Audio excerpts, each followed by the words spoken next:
انسان سے بندہ بنانے کا نسخہ بڑا آسان ہے، صرف اتنا کرو، محنت کے بدلے میں جو مل جائے اس پر شکر کرو، جو چھین جائے اس کا غم نہ کرو، مانگنے والے کو جتنا دے سکتے ہو دے دو، جو بھول جائے اسے بھول جاؤ، اپنی ذات کے لیے ہجوم اکٹھا نہ کرو، لوگوں سے اللہ کے لیے ملو، کوئی پوچھے تو سچ بولو، ورنہ چپ رہو، کسی کو خود نہ چھوڑو، کوئی چھوڑ جائے تو پیچھے نہ جاؤ، اور اگر جانے والا لوٹ آئے تو بڑھ کر اس کا استقبال کرو، کیونکہ اللہ کی صفت ہے۔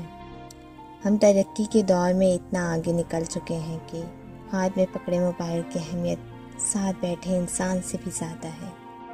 حسد اور غیبت آپ کی نیکیوں کی دشمن ہے، لہٰذا اپنی زبان اپنے کنٹرول میں رکھیے۔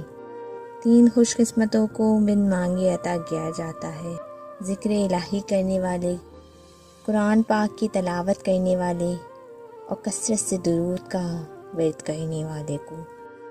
کسی پرندے کا بچہ گھونسلے سے اس ڈر کی وجہ سے نہیں نکلتا کہ میں گر جاؤں گا، اور یہی ڈر اسے اڑنے نہیں دیتا، لیکن جب وہ پہلی کوشش کرتا ہے تو ہوا اسے سنبھال لیتی ہے۔ ہو سکتا ہے تم دنیا کی محبت چاہتے ہو اور اللہ نے تمہیں اپنی محبت کے لیے چن رکھا ہو۔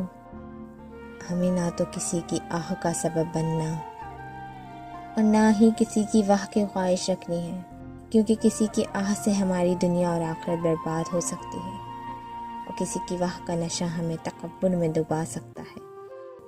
یا اللہ، ہم آپ سے دنیا و آخرت میں معافی اور عافیت کا سوال کرتے ہیں۔